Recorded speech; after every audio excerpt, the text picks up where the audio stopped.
Good morning, everyone. I hope that you are doing well. So fantastic job with the videos and the transcripts from the last module.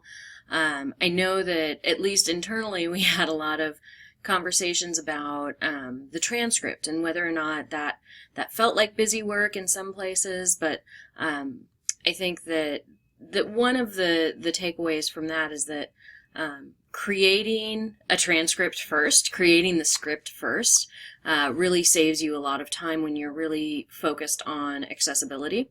Another comment that I know Marcia made when she submitted her assignment, if you guys got a chance to look at other people's, was that she said, it made her a little more aware that when she's recording something, to not go too far down on the paper or on the video screen itself, because the captions can then lay over what she's trying to communicate, sometimes at the bottom of the screen.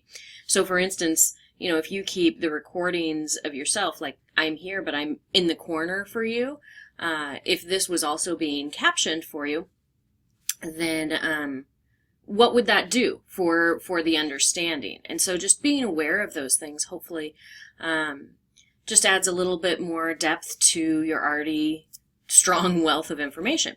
So this next module, we're focused on online assessment and evaluation, and I will be completely forthright. This is the most probably time-intensive as well as brain-intensive portfolio activity that you're going to be doing for this entire course.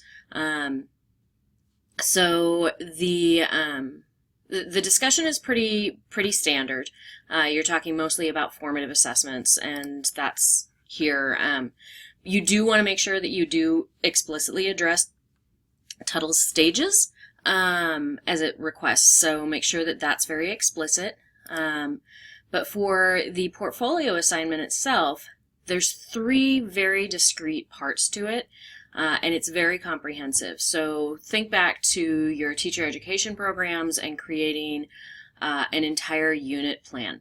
So it's a unit plan, but the focus is on the assessment pieces of it, not just the you don't have to include the instructional elements, but you are going to want to break it down into these 3 parts with the overview of the unit itself. And then oftentimes what people will do is not just identify the 3 formative assessments, but specifically focus on the they'll actually include what formative assessment pieces you would actually use.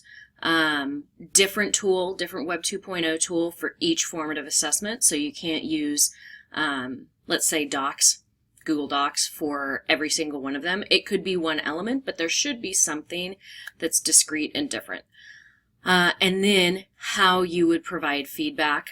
And then in addition to that, what is the summative project, and include a summative work sample. If you don't already have one like that, then if you don't already have a summative work sample, then again, pretend like you're back in teacher education classes and you need to include something that you have created that you would then show to your students and say, this is an example.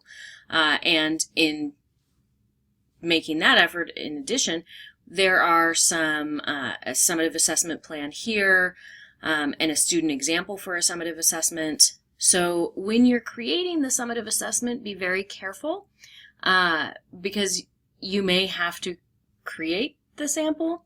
So if you suggest that students end up writing, say, an essay, which is not terribly recommended, but if you want them to write an essay, you're going to need to have an essay as well.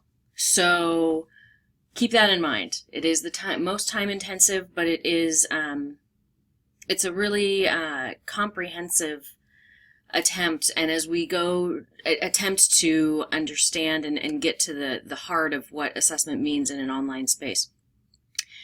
Once we are finished with this module, then we go into policies and procedures, and then we go into the final wrap up. So this is sort of one of the more cumulative pieces of this entire course. If you have any questions in the meantime, sorry I rambled a little bit, but please reach out, and I hope you have a wonderful week. Bye.